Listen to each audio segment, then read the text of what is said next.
Hello mga kamasa, welcome back sa aking YouTube channel. So ngayon mga kamasa, ang ituturo ko sa inyo ay kung paano mag-wirings o paano mag-install ng 3-way switch na may kasamang 1-way switch. So dito mga kamasa, ituturo ko sa inyo para makakatipid tayo sa utility box at the same time sa wire. Ngayon mga kamasta, kung makikita nyo, nandito yung ating main switch which is KSB. And then, nandito rin yung ating 3-way, and then a 1-way switch.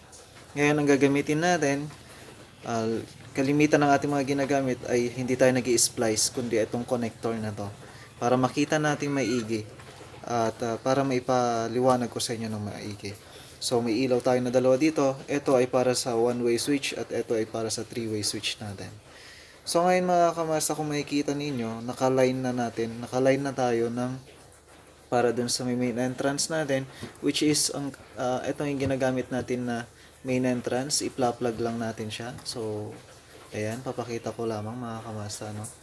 And then ito yung ating line, which is ang ating positive ay line 1 ay yung ating green. So yun, tingnan ninyo maigi. Ang ginamit natin flexible hose, pero hinati natin yan para makita natin yung wire na dadaan dito sa mga flexible hose na to. So gagamit tayo o magkakaroon tayo ng polarity dito. Gagamitin natin, magko-color coding tayo mga kamasta. So number 1 na gagamitin natin ngayon, magwa-wirings tayo papunta kay 3-way switch. Na video natin na kung saan itinuro ko kung paano nga ba mag-wirings ng 3-way switch. Ngayon ituturo ko na lamang sa inyo ay kung paano kung may kasama siyang 1-way switch. So magiging tugang siya mga kamasta. Pero yung isa, 1-way switch. And eto na yung ating gagawin muna. Ang una nating step na gagawin ay iwa-wire natin itong si 3-way switch natin. So, tara. Kung mapapansin nyo, may naka-prepare na rin dito na connector. Yan yung para sa 3-way switch natin. O, ito yung papunta sa 3. Number 3.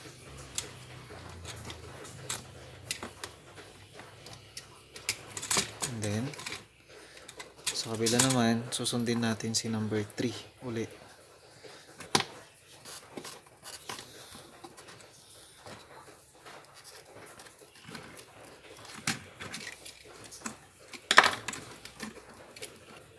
Ito.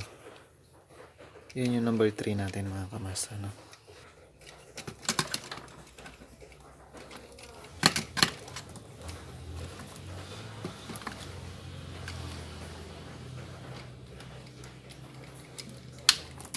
Number 3. And then, ang ating number 1.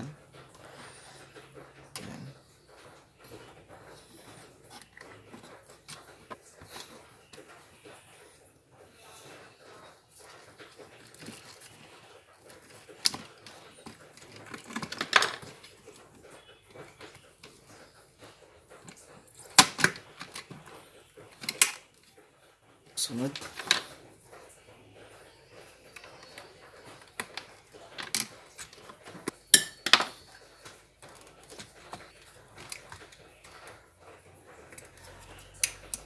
Ang susunod, kung nakikita ninyo mga kamasta, itong portion na to, na kung saan yung galing sa breaker natin, ay gumawa na tayo ng connector niya.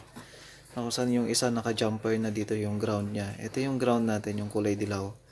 Ito yung pinaka-positive natin o line 1 dito sa may kulay green. So yun ang magiging polarity natin. Yellow is negative or neutral. Basta. So ang susunod na gagawin natin ngayon ay ito, maglalagay na tayo ng line para dito sa switch natin. So ito yung gagawin natin, o kaya ito yung lalagyan natin ng line. So ito, lalagyan na natin. Sabi ko nga, ito yung pinaka-positive natin. So doon natin i-connect ngayon. Dito natin i-connect.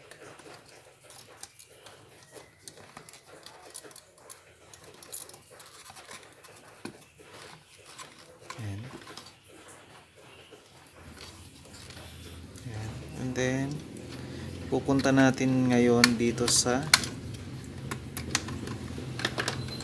0. Ito yung 0 natin mga kamasa. Kung maalala nyo, Yung dalawang yan ay 0. So yun, kakabit lang natin. And then maglalagay tayo ng jumper ngayon papunta kay one-way switch. So ilalagay lang natin to. Ayan. Jumper. And then jumper. So yun. So ngayon may positive na siya.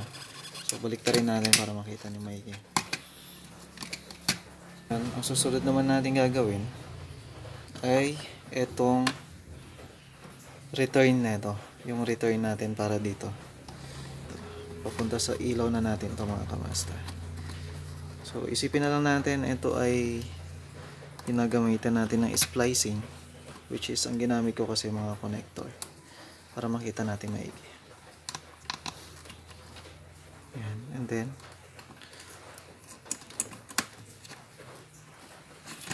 i-connect natin dito sa may switch ng one-way switch natin.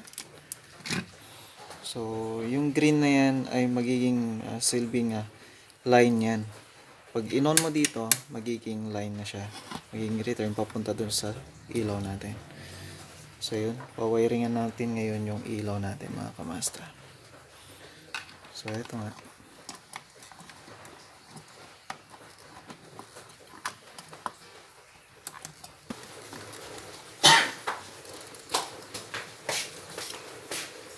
Ito na, pupunta natin ngayon dito sa ilaw. Receptacle din to, binasag ko na lang. Pinita ko yung gilid para makita din natin yung bawat connection mga kamasa. So ito naman yung para sa ground natin. So sabi ko nga ito yung pinaka ground natin. So itong dalawa na to, yan yung ground natin.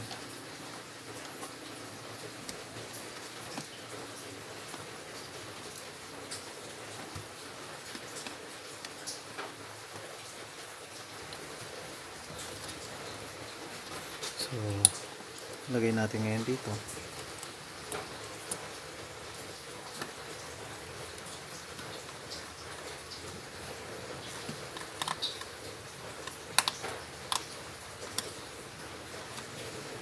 So nakita nyo, yung kulay dilaw pa rin natin ay yun yung ground.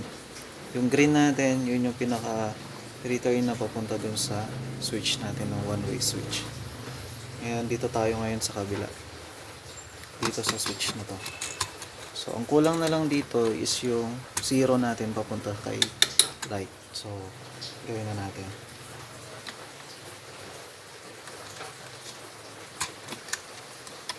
So puro green din lang yan kasi magiging positive din kasi siya mga kamasta. So i-connect lang natin kay 0. Dito kasi mga kamasta makakatipid ka ng utility box tsaka wire. So yun. And then susunod lalagay natin tong pinaka line natin papunta kay ilaw.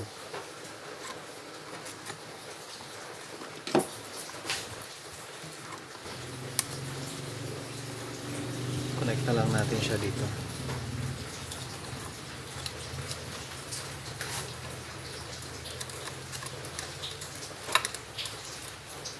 So medyo maingay yung background natin gawa nung malakas yung ulan ngayon mga kamasta.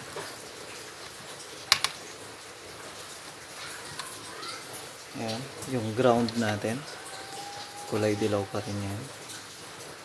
So punta na lang natin dito.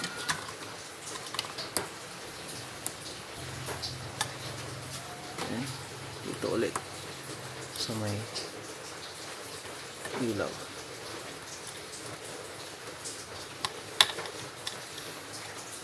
So yun, okay na mga kamasa. So ulitin lang natin, tingnan natin yung linya natin, yung color coding natin.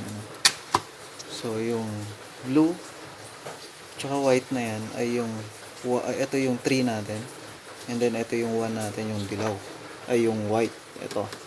So which is ito yung naging connection natin papunta doon sa kabila. Ito yung 1, ito yung 3. So, okay na yan sa 3-way switch natin. And then, ang ating line, ito siya. Ito yung galing sa breaker. Kung makikita nyo, ito yun. Yun, papunta dito sa breaker natin. Ayan. So, Yung ground naman natin ay yung kulay dilaw. So yung dilaw na yan ay itong dalawang yan. Itong positive na to, okay, yung line natin, ito yun. So ito yung papunta dun sa 0 natin dito. So nag-jumper tayo papunta kay one-way switch. So ngayon mga kamas, ang gagawin na lang natin, fix natin siya. Fix na.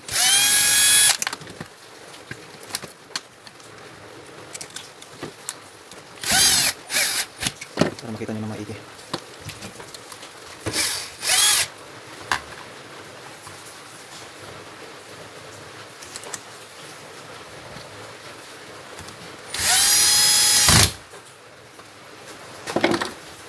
So isa-isayin natin ulit to.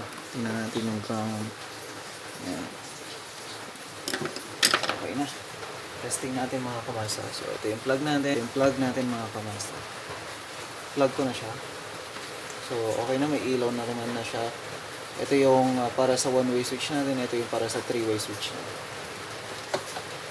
So on natin yung breaker. So parehas na umilaw siya mga kamasa. So ibig sabihin naka-on. Ito yung three-way switch natin. So patayin muna natin yung one-way switch natin. Ito na yung three-way switch natin. Kung titingnan nyo, sige. Ayan. Okay, good. On natin dito. Off natin dito. On natin ulit dito. Off natin dito. So okay na siya. So ito naman yung one-way switch natin. So hindi siya naapektuhan ng ating three-way switch. Hindi rin apektado yung one-way switch natin papunta sa three-way switch. So yun mga kamasa. So yun mga kamasa, sana may natutunan tayo sa bagong video na to na ating ginawa ngayong araw na to. Kahit maulan mga kamasa, patuloy pa rin ang ating pagbahagi ng ating kaalaman para sa ating mga kamasta dyan, sa mga electrician at mga baguhan. So maraming salamat mga kamasa, hanggang sa muli. Sana'y subaybayan nyo ako at sana'y mag-like and subscribe kayo sa ating YouTube channel. Don't forget to click the bell button para ma-notify tayo sa mga videos pa na darating. Maraming salamat sa lahat. God bless everyone.